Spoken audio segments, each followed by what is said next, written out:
For over half a year, the Penghu Lake has witnessed a series of tragic accidents, 17 incidents at sea, and in just 2 weeks, 20 ships have sunk. Authorities have discovered strange mutant creatures. First, it was the flock of black crows in the sky, and then came the deep-sea monsters, like the octopus with a mouth in its tentacles. All of them were mutated creatures with a fierce, unusual aggression, constantly attacking passing planes and ships. Even more concerning, they evolved rapidly and kept expanding their territory. The sounds from these attacks, recorded from airplane and ship radios, revealed a terror beyond imagination. This fearsome place, Penghu, became known as the Land of Death. At the command center, they were constantly receiving reports of new mutant species and fresh collisions. It was the kind of news that had become all too common over the past half year. But here's the latest. Today, energy levels exceeding 5,000 were detected and continued to climb. The commander, hearing this as if struck by lightning, ordered the zones with energy levels above 5,000 to be isolated. The reason for his alarm was because, according to the strength scale used by humans, a creature with an energy level of 1,000 was equivalent to an armed soldier. A creature at 5,000 was nearly immune to ordinary gunfire. In short, it was extremely dangerous. The commander was utterly horrified. He could hardly believe his eyes when he saw 8 zones with energy levels over 5,000 on the screen. But the real shock was just beginning. The system screen lit up red, signaling imminent danger. The commander looked up, and surprise, the screen before him was packed with warning messages. The system had detected energy levels over 18,000. The commander stammered. What? 18,000? Yes, it was 18,000. Just looking at it could give someone a heart attack. To humanity, this meant the world's extinction. Down in the deep valley forest, a fierce battle was raging. The impact created countless explosions, large and small, like bombs going off. The first main character in this deep forest battle was a snake. The snake had just taken a bite at the wing of its opponent, the white crane, in its beginner stage 3, drawing a mouthful of blood. In nature, size often correlates with strength. This time, the pets of Ziyu were up against the war axe snake. Compared to the cow charging in with all its might, humans were tiny, weren't they? But that cow looked tiny next to the snake, like an apple in front of a person. The cow charged fiercely, but the snake was clad in thorny armor, so the cow suffered from rebound damage, breaking its horns. The beginner stage 2 cow had thrown everything into the attack, to the point it was dizzy, but it caused 0 harm to the snake. The snake was like a king dominating over everything. Who's afraid of a king? The honey badger certainly wasn't. The honey badger climbed up the snake's body, got close to its head, and unleashed a torrent of curses. The snake gave a cold, dismissive look. The snake swatted the beginner stage 3 honey badger, sending blood flying everywhere. The honey badger used its sharp beak, which wasn't just for cursing, but had been used to chew dried beef given by Shaoling. That blissful time of prison food was a once-in-a-lifetime thing. The honey badger, with tears streaming down, bit down hard on the snake's scales. As brazen as it was, the boss had a sentimental side. The honey badger knew it was no match for this snake, but the rage inside drove it to sink its teeth into the snake's scales. The happiness it had once held had been taken away by this snake. It had to get revenge. But in life, rage doesn't guarantee a knockout punch. The honey badger got slapped in the face by the snake's tail, flung hard onto the ground. Still, it managed to tear off one of the snake's scales, a small victory in itself. The honey badger's efforts had at least given the snake a bit of an itch. Next up were 4 wolves, all climbing on at once. 3 bit down on the snake, while one, like a sneaky dog, poked a paw into the snake's eye. Underhanded as it was, the eye poke was the most painful blow the snake had taken so far. Furious, the snake coiled its body tightly, flinging the 4 wolves off its skin. Blood trickled from its eye, but its mouth twisted up, showing that this brawl of animals was amusing rather than threatening to it. Finally, it was the red fox's turn, her gaze seething with pure fury fixed on the snake. Little Red was burning, literally, with a fire lit from deep inside.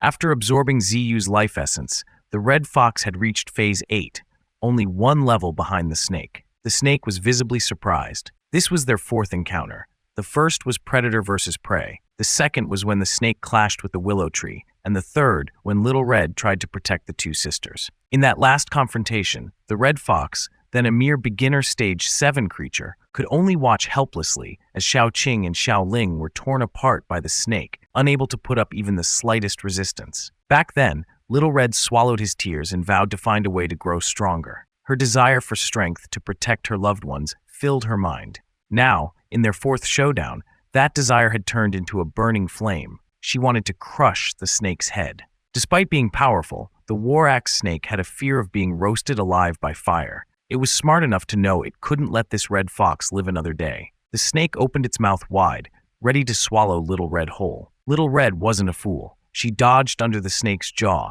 and lunged up, effectively shutting the snake's mouth tight. Both the snake and the red fox shared the same thought now. This time needs to be settled once and for all. The snake let out a roar, writhing and wrestling the red fox on the ground. The war axe snake's massive body meant it had to hunt to evolve its armor and axe, giving it a full balance of offense and defense. Normally, facing it required either massive evolution or becoming its next meal. Battling the war axe snake demanded strength and agility. The red fox knew the snake's head was the most dangerous spot. One swipe of that axe would knock her out of this world. Yet there she was, clinging to the snake's head. The snake slammed its head hard against the ground, trying to shake off the red fox. The impact thundered, nearly crushing the red fox completely. As the dust settled, the snake was stunned. Though covered in blood, the red fox was still latched onto its head. This time, Little Red was not letting the snake off.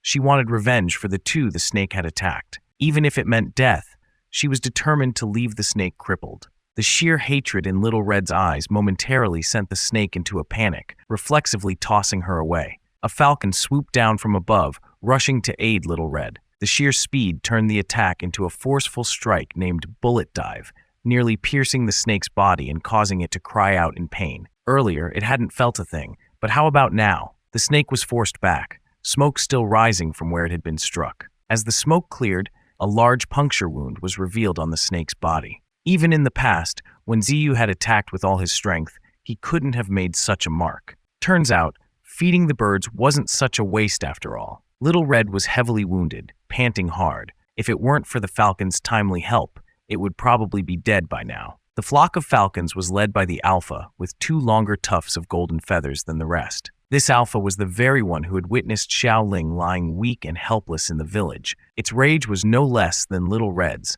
only wanting to pierce the snake's entire body. After that strike, the snake felt some real pain. Just one bird had cracked its armor, and now it faced a whole flock of 8 falcons. It growled to intimidate them, but the alpha screeched right back in its face. The snake only meant to scare, but the falcon came back with real fury, shutting it up completely. In the sky, the entire falcon flock circled.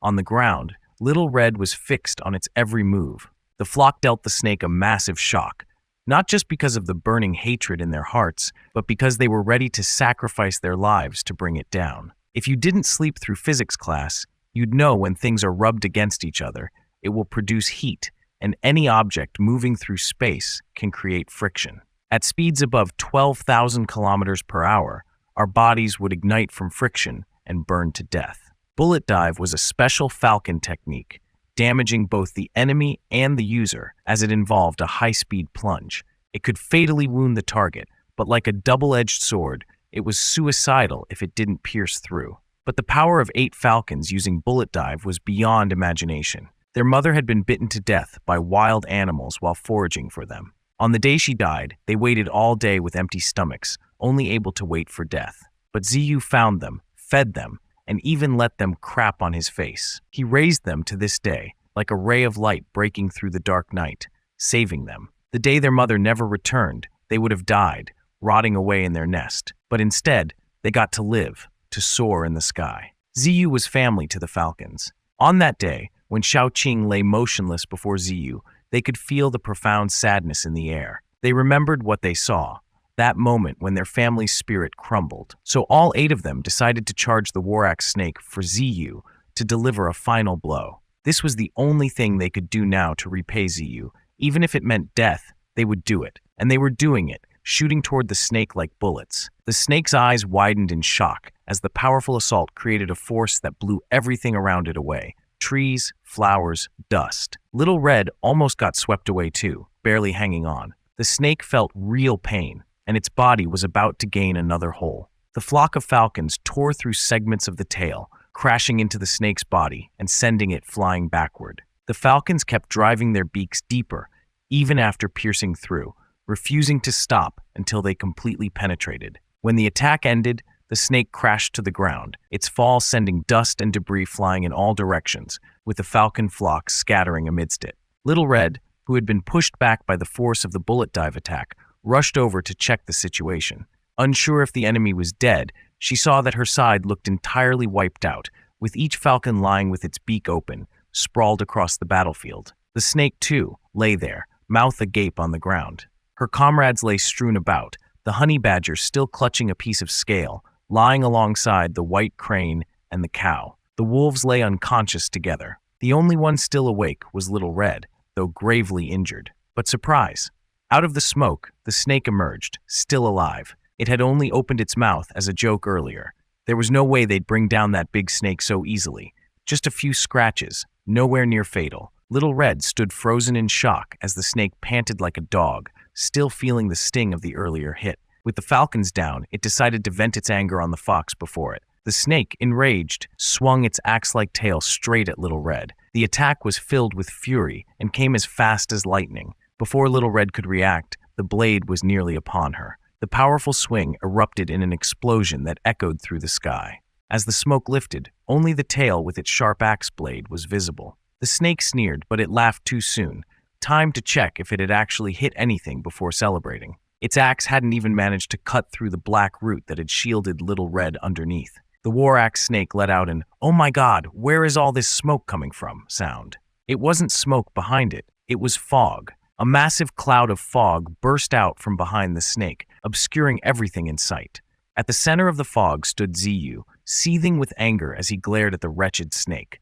"Finally caught you," he snarled. The snake, caught in the fog's illusion, felt the full terror of the willow tree's power, feeling as small as a purple worm. Seeing Ziyu, it froze, dumbfounded. Like any creature, its survival instincts kicked in. "Run, girl, run!" The snake bolted, realizing there was no way it could take on its opponent. Thinking back to their first encounter, it had stolen half of Ziyu's branches, allowing it to evolve to beginner stage 9. It attacked Xiao Qing and Xiao Ling because it had caught a whiff of Ziyu's scent on them. The next time they met, it knew it was no longer a match for the willow and had barely escaped, injured. It had wanted nothing more than to flee as far as possible from Ziyu, but it hadn't expected Ziyu to use other creatures to herd it into a trap. Now that it was caught, where could it go? Ziyu raised all his roots, wrapping them around the snake's body. With a terrifying voice, Ziyu growled, "Got you! This is the end of the line." He used his roots to drag the snake closer, and the more it struggled, the tighter the roots held. Finally, he hoisted it up into the air. Ziyu wore a look of pure horror. He was going to make the snake pay for every ounce of frustration it had caused him. "Die!" he roared, slamming the snake's head into the ground with his roots. The snake's head buried itself in the earth. This was only the first blow. Ziyu wasn't satisfied yet. He momentarily withdrew the roots, and the war axe snake stumbled weakly on the ground. 9 massive roots now loomed before it, all from the willow it had once sliced in two with its tail. It raised its head, blood flowing from its mouth, but it could no longer feel the pain. What overtook its mind now was fear. Its brain, spinal cord, and even the smallest nerves were eroded by the rage of the willow tree before it. The pent-up anger in its heart finally had the chance to be unleashed on this cursed snake. If it dared mess with him, it shouldn't even dream of leaving here alive. The snake knew there was no escape, so it had no choice but to go on the offensive. It roared, wrapping its body around the willow and squeezing tightly. Though it coughed up blood from the effort, it was better than dying without a fight. The snake was much larger than the willow, easily coiling several loops around it to crush it. Ziyu propped himself up with roots.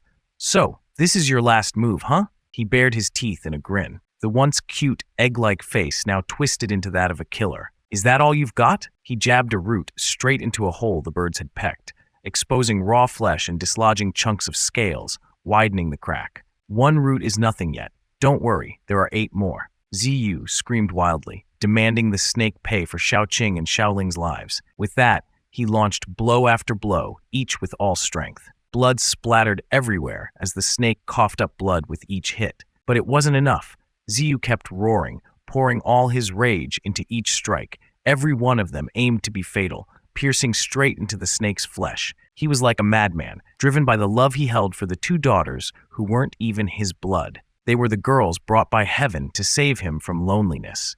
Thinking of them reminded him of their deaths, dead because of him. He screamed and shed tears. Gathering his roots, he twisted them together into a giant fist. He summoned all his strength into one massive punch, delivering all his bitterness into it. Die, you wretch! The power of the punch was indeed terrifying, sending dust and debris flying skyward, devastating the entire area.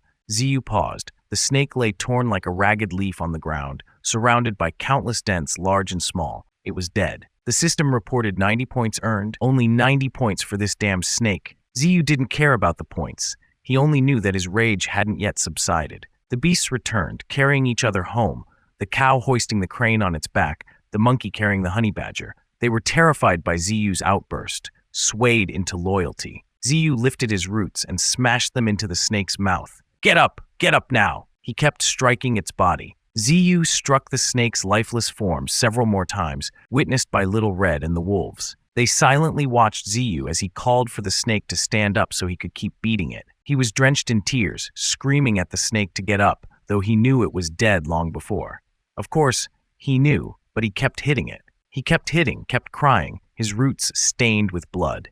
The snake was beaten beyond recognition, with nothing left to punch. Tearfully, he tilted his head back and let out a loud cry. What could he do now? He'd already slain the battle-hardened snake. What else could he vent his fury on? He wasn't wrong. The snake wasn't wrong in killing. So who was wrong? The fault lay in the way of this world, where the big fish devour the small and the strong trample the weak. All creatures fought for their lives. Even though they knew others felt joy, anger, sorrow, and love just as they did, survival remained harsh for the weak. Lives lost to sustain the lives that remained. New life was born continuously. Ziyu knew these truths well, and as a willow, he understood them even more deeply. These natural laws shouldn't be reasons for sorrow. Yet, sorrow still surfaced. He couldn't stop crying, couldn't stop loving, couldn't stop hurting. And it wasn't just him.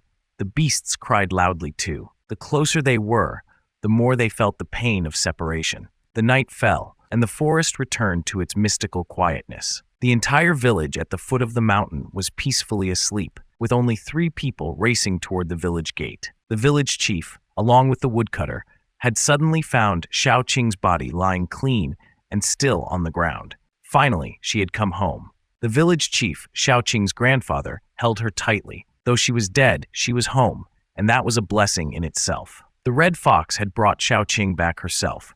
From a distant corner, she watched with sorrow, reluctant to leave. On this same night, Ziyu rewarded them after the fierce battle with the war axe snake. He held out a drop of life essence, a small green droplet that the snake had sought so desperately. It held nothing but benefits for the creatures. The honey badger and the silly monkey, who had never tasted it before, drooled as they looked on. The life essence was a parting gift and a celebratory drink for the creatures. From here on, whoever wanted to stay could stay, and whoever wanted to leave could go. No one was forced. Each creature received 1 drop. None were left out. The honey badger closed his eyes and opened his mouth, finally tasting the life essence he had long dreamed of. The cow and the wolf began to glow after drinking, rising into the air. This was the sign of evolution. Ziyu had witnessed several transformations, but each time he marveled at their change. The cow advanced to beginner stage 3, its shape shifting to reveal sharp horns and the unique ability called trample, allowing its forelegs to shake the ground with every step. The wolves also evolved into tempest wolves, reaching beginner stage 5, gaining the ability to control the wind. Each of them looked different, like they had donned new skins after evolving, especially the cow. Reaching stage 3, it now possessed both life force talent and special ability. Its potential was remarkable, outshining even the red fox. The red fox at stage 8 had just 1 special skill, while this cow already had a unique gift at stage 3. Its future looked promising. 4 tempest wolves awakened their elemental affinity with the wind. Ziyu frowned. In this era, countless creatures were mutating. The appearance of beings with elemental powers was no surprise. Perhaps humans were the same. His own fog could be considered an element, too. The dense fog produced by the tree branches was like him breathing in oxygen and exhaling carbon dioxide, causing illusions, like a special rock releasing a substance that affected the mind. While those 2 had evolved, the rest of the little ones hadn't changed much, only advancing by 1 stage. They all looked as clueless as ever. The tempest wolves lowered their heads to the ground. Ziyu didn't understand what they meant. The crane and the honey badger glanced at each other, and then lowered their heads too. He began to understand. They were bowing in respect, accepting him as their master, as their revered teacher. He hadn't expected them to willingly stay by his side. Tears welled up in his eyes. The silly monkey extended a hand, making a gentlemanly gesture to invite Ziyu, even though the golden-haired little creature was the weakest of them all. Ziyu cried loudly, promising to grow stronger, swearing he would never let these creatures die. "Don't worry, I will let you guys become stronger. I will definitely protect you guys." The creatures lined up before Ziyu, each of them burning with resolve. Just like him, they reminded themselves to grow stronger to serve their master. This world held so many mysteries that Ziyu hadn't yet understood. He knew only one thing. He had to become powerful to keep going. He cried his heart out, knowing that only by surviving could he learn more, uncover more truths. He promised himself he would grow strong enough that everyone would fear him. Everyone would have him as their center. In the darkness, the piercing eyes of the hawks perched on the willow branches glistened, along with the calm yet deep eyes of the red fox, wiser after all they'd been through. The night was cold, the stars thick in the sky, and who knew how many were aware that something seemed to be gestating in the canyon. The great battle with the war axe snake felt as if it had never happened. At that moment, Ziyu immersed in the depth of body, quality savoring qualitative change brought by rank 1. The falcons were in charge of sky patrol, while the tempest wolves of ground control. The cow, monkey, and crane were cleaning up the battlefield. The red fox stood guard, while the honey badger was in charge of sleeping for everyone, as no one else was allowed to sleep during the night. Though something about that seemed a little off. Ziyu used a root to yank the honey badger up. He was furious at the honey badger's laziness, while the honey badger was angry at being disturbed from his sleep. Ziyu used the branch to signal, "You, quick, get to work for me." But the honey badger boss saw every move, and because it couldn't speak tree language, translated it into, "Come here if you dare. I'll take you down any second." The honey badger charged forward, unfazed. "You think you can show off just because you don't have fur?" Just as he was squabbling with the honey badger, a blinding light scattered his thoughts. In the air, there was a tiny glowing orb, shining like a miniature sun in the dark night. Inside the orb was a tiny golden girl, curled up as if she were asleep. She slowly opened her eyes, and her face looked oddly familiar. Ziyu couldn't make out the figure inside the orb due to its intense brightness. The orb of light shot toward the willow tree at an unbelievable speed, making Ziyu panic. Just what is going on? The orb went right through his branches, continuing straight ahead.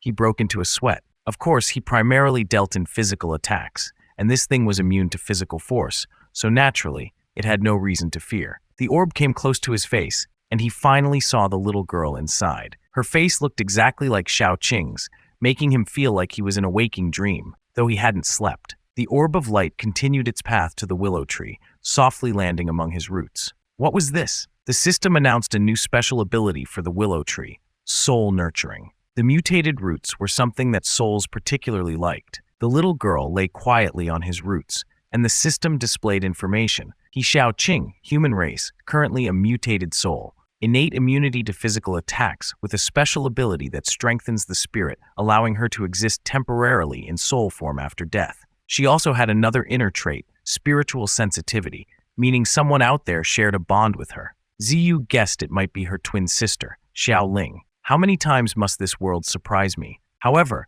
he knew the tree could nurture souls, recalling a type of tree called the soul-nurturing tree in his memories. Its branches could be worn to cultivate the soul, preserving the mind. Although he hadn't reached that level of power, it still worked to care for her spirit. He suddenly remembered the 2 willow branch wands he had given the sisters. They finally held meaning. Ziyu wrapped Xiaoqing with his roots. She regained consciousness, but she no longer remembered who Ziyu was, didn't recognize this place, or even recall her own name. Had Xiaoqing stayed behind instead of reincarnating because of her anger at the unjust end, or because she wasn't ready to leave her loved ones in this world? Whatever the reason, it was somehow tied to Ziyu. "Your name is He Xiaoqing," he said. "Someone important to me." Xiaoqing looked up at the egg-like figure. Ziyu added that this time he would protect her, ensuring she wouldn't disappear again. The honey badger stared at him intently, completely unaware of Xiaoqing's soul and thinking that Ziyu was speaking to him. Although he couldn't understand tree language, he could understand human speech, and hearing the words, "You are important to me," moved him deeply. But I'm just a small bald brother. Suddenly, Xiaoqing clutched her head, complaining about the noise around her. She could see people calling out the name Xiaoling, begging her to wake up. All of them were crying. These images and sounds poured into Xiaoqing's mind, but she didn't recognize anyone.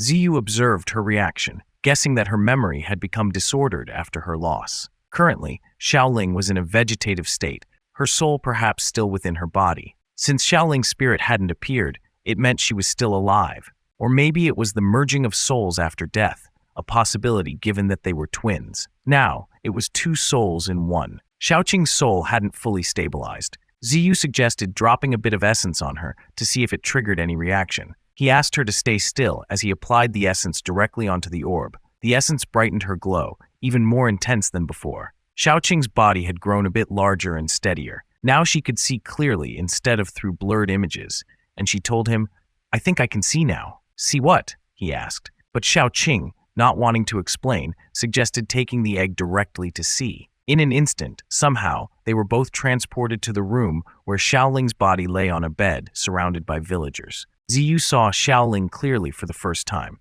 It was only Xiaoqing bringing his spirit there, not the actual tree. Villagers comforted her grandfather, urging him not to mourn too deeply. He covered his eyes, as if shielding himself from the sight of his granddaughter. She looked as though she were simply asleep.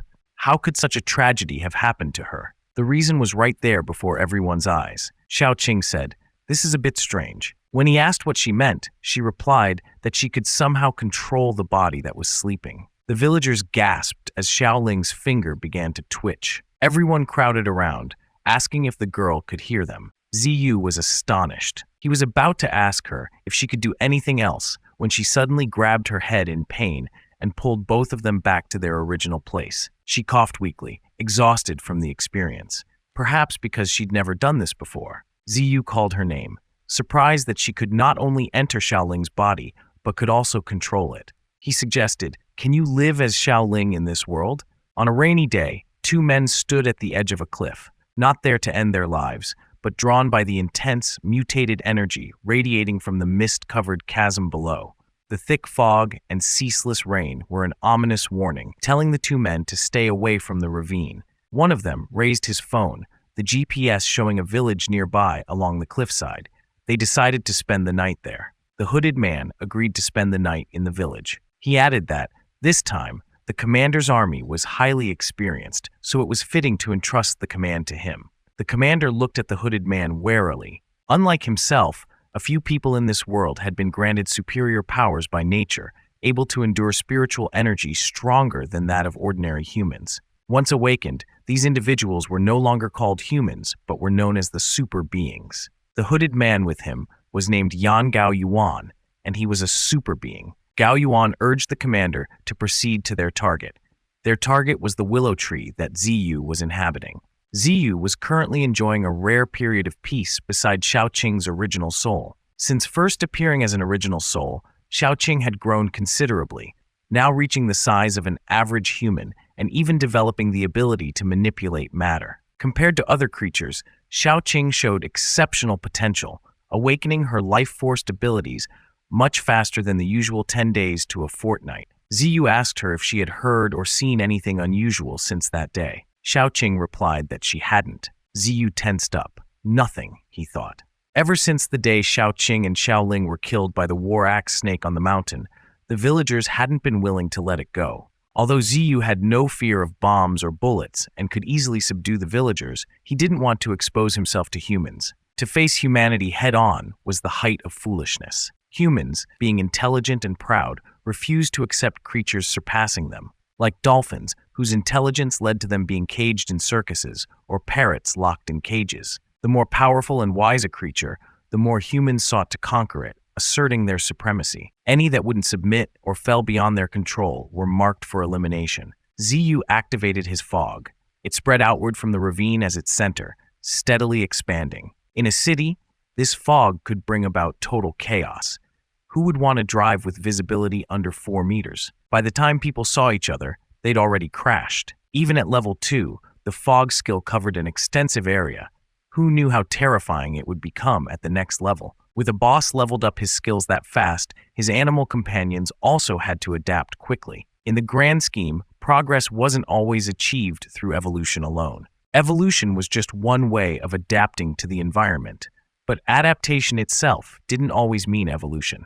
When the beasts had gotten used to the dense fog, the fog and mirages would form a fog country. This wasn't a dream. Soon, this mountain would belong to the main character and his companions. Look at that thick fog blanketing the entire mountain. Ziyu wasn't just boasting. It started raining again, and Xiaoqing didn't like it. She felt a bit annoyed. But for some reason, Ziyu seemed far more upset. It made no sense for a tree to hate rain. What bothered him was a strange form of spiritual energy appearing in the area. Xiaoqing was taken aback. What could make her master so uneasy? Ziyu's expression shifted from displeased to deeply disturbed. Someone, a whole group, was pushing into his thick fog, and they were getting closer to him. It was normal for people to climb the mountain to gather firewood or hunt, but for them to come up on a day with heavy rain and dense fog, that couldn't be ordinary. A super being sat in a vehicle, looking extremely dangerous. He could feel clearly what he was after. His manner showed that he was someone of great strength. Who knew what sort of trouble he would later cause for Ziyu? But one thing was clear. This guy wasn't to be underestimated. The convoy got stuck on the way up the mountain, and the super being and the commander assessed that they couldn't drive any further. The commander yelled at his subordinates, ordering some to stay with the vehicles, while the rest followed him into the village, specifically bringing along those ones. Whatever he meant by those ones, it caused the underlings to visibly shudder. They trembled, with fear on their faces, thinking the commander was overdoing it. Those ones were not ordinary folks. This mountain wasn't the place to bring tanks and armored vehicles. Those guys were their trump cards. What were they thinking, bringing them all along? Inside the vehicles were special types of small-caliber ammunition designed to deal with wild beasts. Were these guys actually daring to argue with a superior? They needed to remember that there were beasts here with spirit power above 10,000. Don't let laziness today lead to regrets after death. The superior's scolding hit home, and the subordinates fell silent. Suddenly, the super being heightened his alertness, causing those around him to panic. Amidst the downpour, he heard someone crying, definitely not something any normal human could hear. The super being suggested he go ahead to scout the path, with the others following slowly behind. With that, he sprang forward, leaping from one boulder to another, finally disappearing like a missile into the void. He flew so fast no one could keep up, leaving the soldiers staring in shock. Through the fog, Ziyu sensed danger, even though it isn't very clear, but I feel that he passed through my fog. The people who came this time aren't normal, and there are many of them. He pondered why these unusual people were coming to the gorge. Was it because they had discovered him, or was it for some other reason? He called out to Xiaoqing, asking if she had heard anything from the village. Xiaoqing was still struggling to control her sister's body, but she sensed something odd. Remnants of Xiaoling's spirit were still merging with her soul. Her fragment's mental spirit is fusing with my spirit soul. Xiaoqing had been pierced by a venomous snake, and after her death, her soul fused with Xiaoling's spirit. It was unexpected that parts of Xiaoling's spirit still lingered within her body, and now they were once again fusing with Xiaoqing. Ziyu called Xiaoqing back, handing her a drop of life essence, asking for her help with a few things. At the spot where Xiaoling lay asleep, the super being arrived. He stared intently at Xiaoling while the village chief beside him cautiously asked if he could really save her. Could this super being actually have a way to bring someone back? The chief's voice carried outside. So, officer, can you save my granddaughter? The super being continued to stare at Xiaoling's bedside. He had followed the sound of crying here, and along the way, he had sensed Xiaoling's faint spirit energy. In his worldview, each person bore a unique spiritual energy that manifested in different ways. Some awakened instantly upon sleeping, while others took up to 3 days to fully come to life.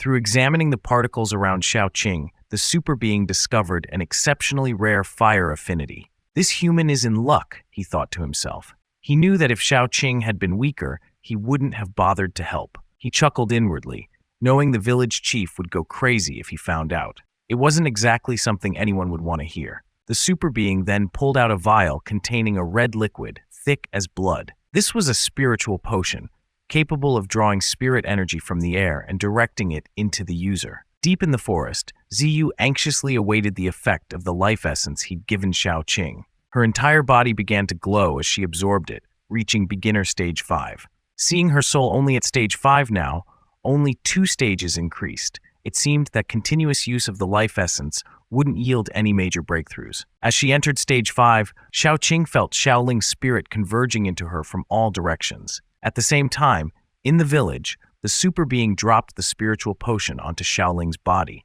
Spirit energy from the air gathered around her, and thanks to her spiritual connection, Xiaoqing felt this force flow into her as well. A towering red beam of spirit energy shot up, visible from afar, casting its light over the village. The commander's men were astounded, all ordinary people who had never seen anything like spirit energy gathering or supernatural powers.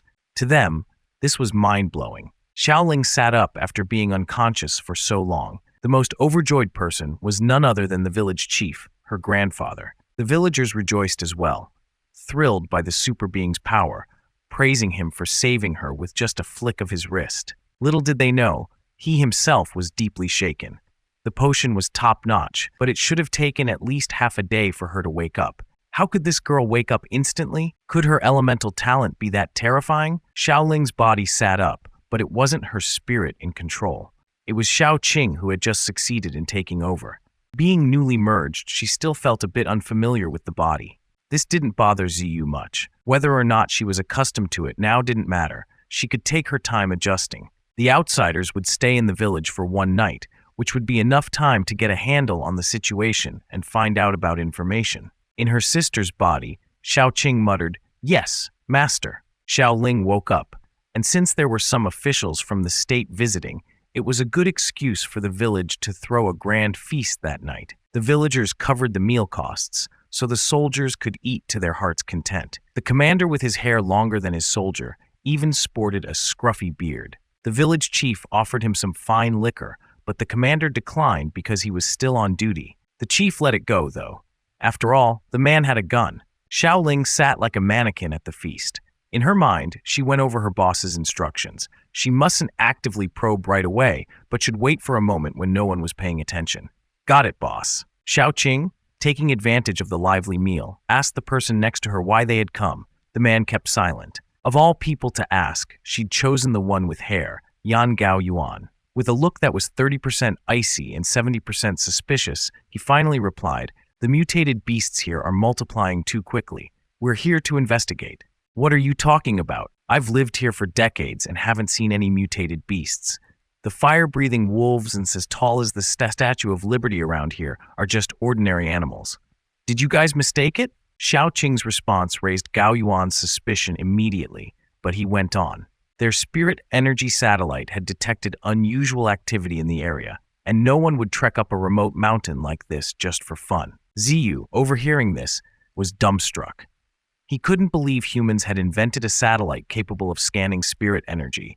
It had only been a little over half a year since the first mutated creatures had appeared.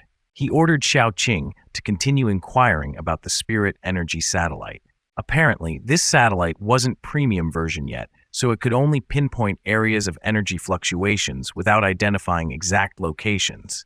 Based on the level of spirit energy, the organization would decide on different safety measures. Yang Gaoyuan's team had come for an on-site investigation. Now that they were here, they had a few specific goals.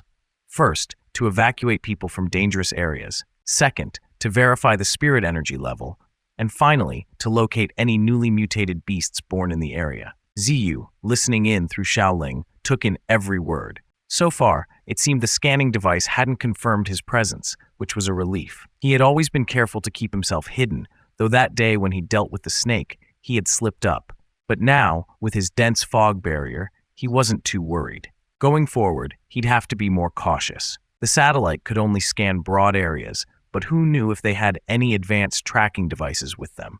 He imagined having to fight humans, a scary thought. But if they did track him down, he'd have to fight to the end. It seemed fate wouldn't let him live an ordinary life. Both Ziyu and Yan Gao Yuan were aware of how terrifying a battle between them would be.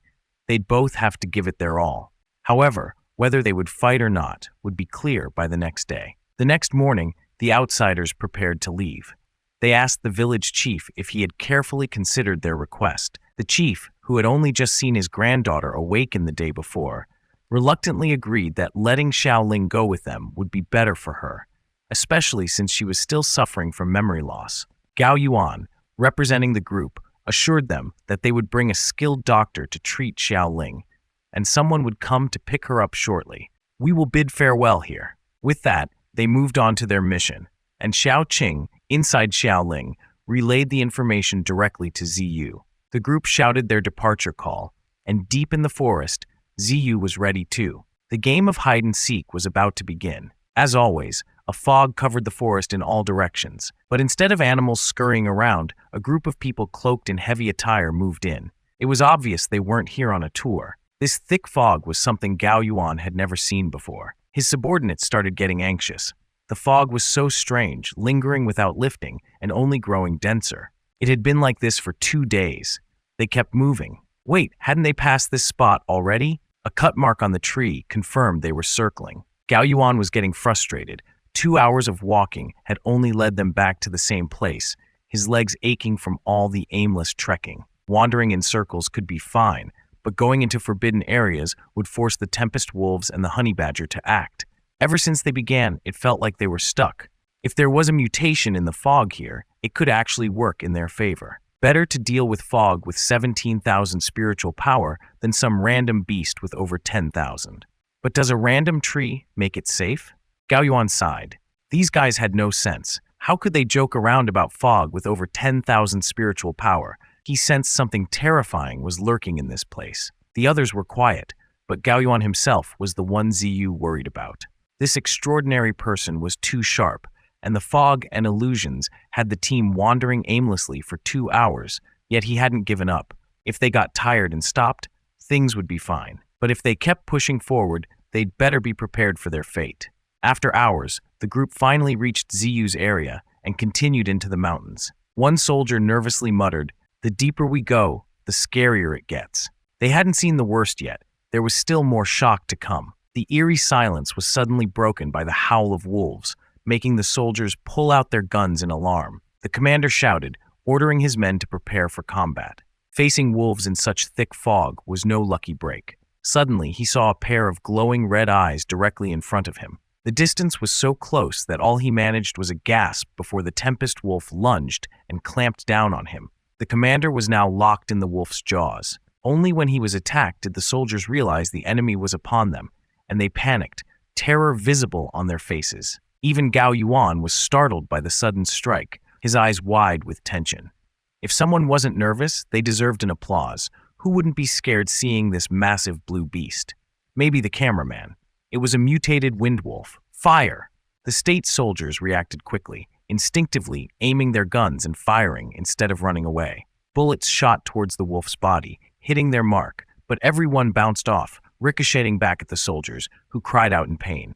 But Gao Yuan didn't scream. Being an extraordinary warrior, he wasn't one to fall easily. Leaping into the air, he sprung out of the fog, delivering a kick to the wolf's shoulder, forcing it to open its mouth and release the commander. Gao Yuan grabbed the commander by the wrist and threw him backward, blood splattering everywhere. The wind wolf regained its senses, glaring angrily. "You dare kick me?" Its eyes promised a swift payback. It swung a paw at Gao Yuan. Now they were even, both bleeding, though Gao Yuan seemed worse off. He gritted his teeth, his opponent standing firm in the mist, like a shark in water, ready to strike anyone daring to swim close. The situation for Gao Yuan's team was hanging by a thread. The commander finally realized something was off with the mist.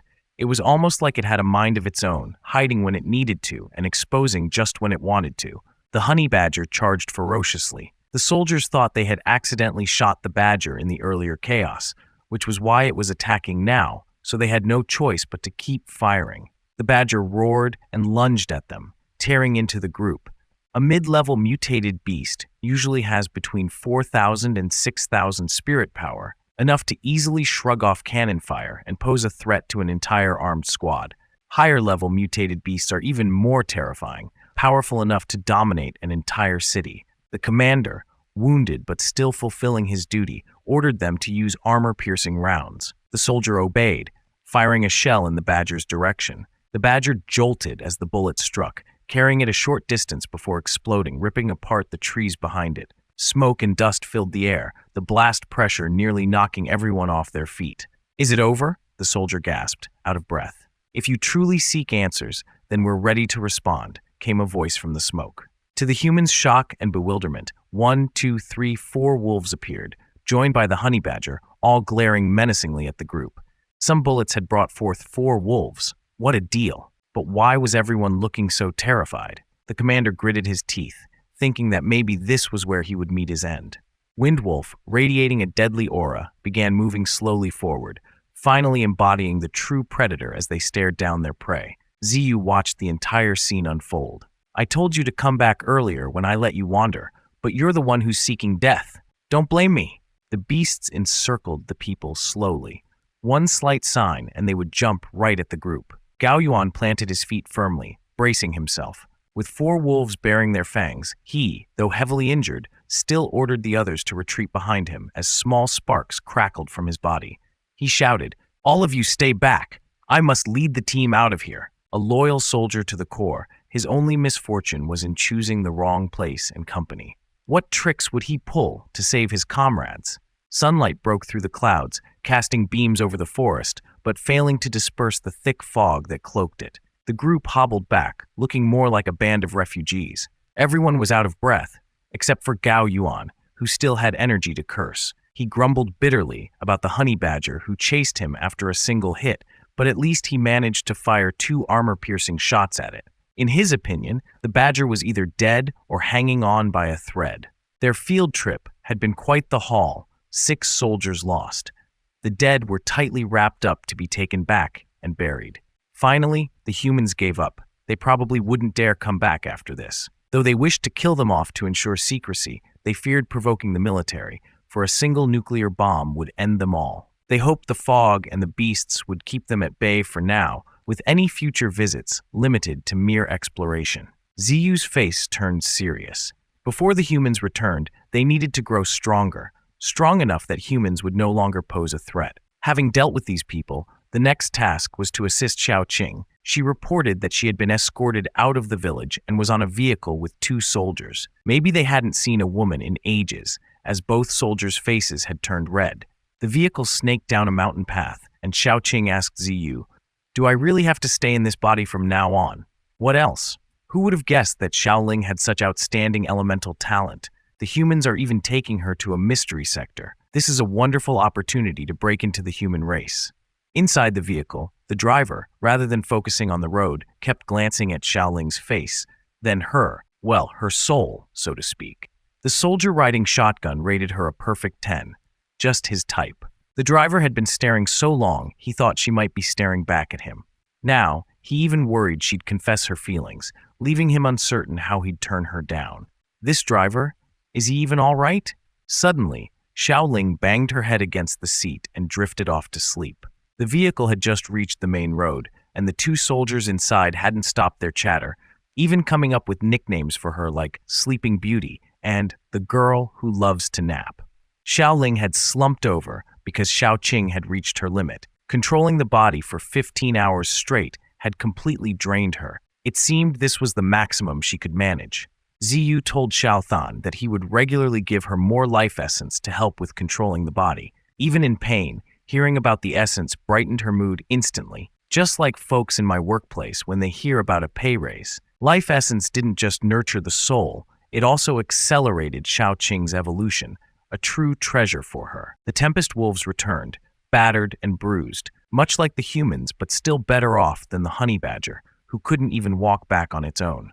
The lead wolf gently released the badger, which lay still for a long while before finally opening its eyes. Ziyu felt sorry seeing his followers all bloodied, knowing the fight with Gao Yuan had been intense. If it hadn't been the honey badger, it might not have survived. The battle had been fierce, but being bedridden with heavy injuries, well, that was because the badger kept attacking the super being to no end. He struggled to stand, but it's obviously painful. In its current state, a direct dose of life essence would likely be too intense, causing it to explode from the pressure. He needed another approach. Ziyu uprooted his roots, stretching them out over miles. With his vision enhanced at rank 1, he found a stream. First, he fetched several rocks, then used his roots to dig a channel, directing water to form a small artificial lake. Finally, he added a few drops of life essence, causing the water in the lake to shimmer brightly, more dazzling than a five-star hotel pool. Ziyu made a motion with his vine-like arms, like a light bulb moment, understanding that the life essence would become even warmer once it spread outside. The lake was like a delicious bowl of mom's soup, tempting the beasts, who drooled at the sight but knew it wasn't for them. This lake was reserved for the tempest wolves and honey badger, a reward for their victory today. Ziyu lowered the honey badger into the water so it could drink with the wolf pack. Ingenious move. The lake created a mini spa, converting a single drop of life essence into a steamy bath. Though it couldn't compare to the hidden underground river of spirit power, it was enough to help the beasts recover from their injuries. The underground river, or spirit river as he called it, contained a powerful flow of spirit energy. Because of it, Ziyu had spread his roots throughout the earth, absorbing its essence constantly. In just 10 days, his main trunk grew stronger, and soon, roots from 200 to 300 meters underground would fill the area. The spirit river's effects were immense, perhaps similar to the benefits of a mutated beast's evolution. This unique underground resource could very well become something people would fight over in the future.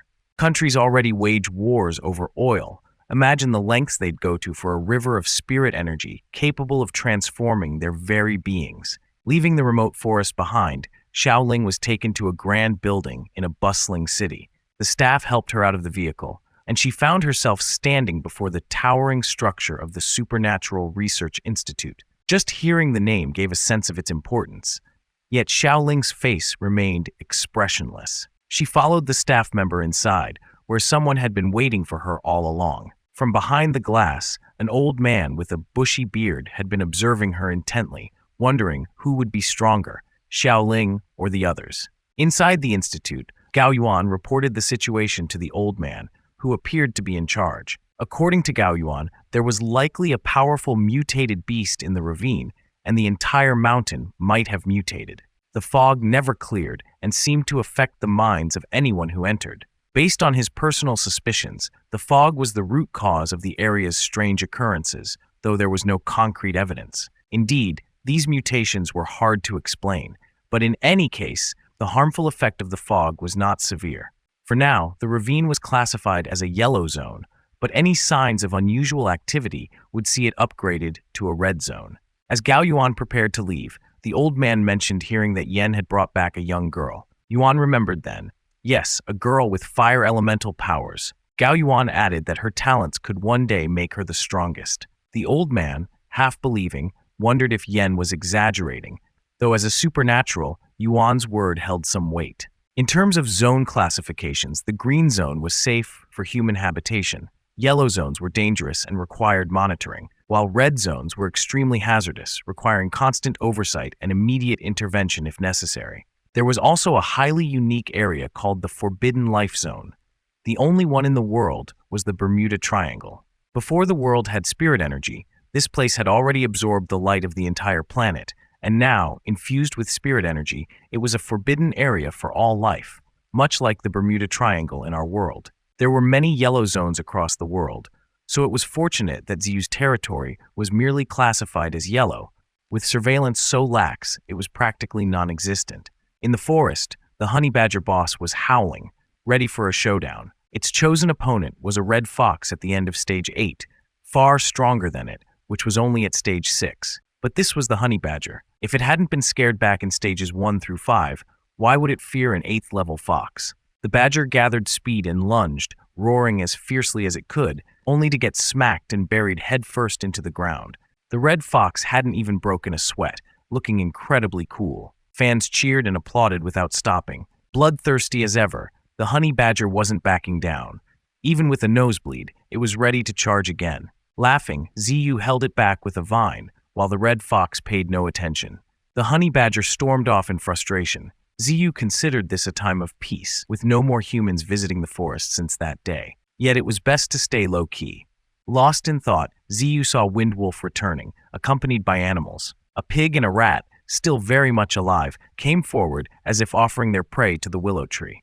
How convenient. No need to go hunting. They immediately used branches to finish off the two animals, racking up evolution points, bringing the total to 172 points. Training the beasts hadn't been useless after all. Even without orders, they brought animals back for him to kill and earn points, and only then asked for the remains to munch on. After claiming the points, Ziyu tossed the pig carcass back to the wolves, each taking a bite, with the honey badger joining in. The herbivores, of course, passed. What messy eaters. Food scattered everywhere. Absolutely disgusting. Only the red fox, though also a carnivore, refused to join in, holding itself aloof and casting a judgmental gaze over the pack. Maybe it thought it was superior or was just antisocial.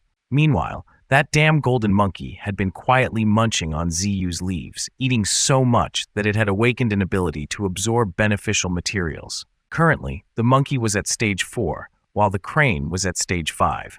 Ziyu opened the system to check for new evolution options and saw that he could upgrade his branches. Upgrading one branch cost 5 points. 50 branches would cost 250 points. Pretty steep. So, he decided to upgrade half, using 125 evolution points on 25 branches, gaining a new power. Their hardness now rivaled steel, and they could emit a numbing sensation and a paralyzing toxin. Even better, after extracting life essence, they could self-heal without consuming evolution points. Amazing! An attack with status effects, at least in theory. Whether it actually worked was another story. Right then, the honey badger picked a fight with a buffalo, so Ziyu took the chance to poke it. The honey badger collapsed, twitching and crying on the ground. This is a world where only flat-headed are injured, while the bald one was pleased. Whoa, one hit, one kill. Ziyu thought he'd knocked it out, but a second later, it was back on its feet, completely fine, looking to go after the buffalo again. Annoyed, Ziyu felt the system had swindled him, and he slammed his branch on the ground, grumbling to get his points back. Xiao Than saw this and laughed. He clearly hadn't been watching a single episode of National Geographic's Wild. Honey badgers were omnivores, naturally resistant to toxins, and even more so with their mutation. Of course, sedatives and paralyzing agents wouldn't work on them. Ziyu pondered. Oh, so that's how it is. I'm still strong. But what? When did you come back? Obviously, she was back right at the nighttime in the city, when everyone was in their sleep, and so did Xiaoling's body. She told what it was in the institute with a dull tone. For the past few days, they have only arranged my daily life and food. They didn't let me do anything else. Gao Yuan told me that he would take me to the institute tomorrow, and I had to pass the test before I could enter the Spiritual Power Research Institute. If I fail, I have to go back. Xiaoling's body had awakened a fire element, while Xiao Than's soul had awakened a spiritual ability. In the future, Xiao Qing, by controlling Xiaoling's body, would receive human resources along with life essence from the willow tree. Soon, she'd evolve into a creature combining supernatural abilities and human advancement. Ziyu gave Xiao Qing more life essence, reminding her that tomorrow she must pass the entry test to infiltrate the organization's inner circle and not give up the chance to anyone. Xiao Qing's eyes sparkled at the sight of the life essence, and she eagerly agreed. Ziyu added, "If someone tries to stop you, you know what to do, right?" Xiao Qing's expression turned serious. She understood perfectly. At the Supernatural Research Institute, Xiaoling entered the testing area, confidently declaring she would not fail,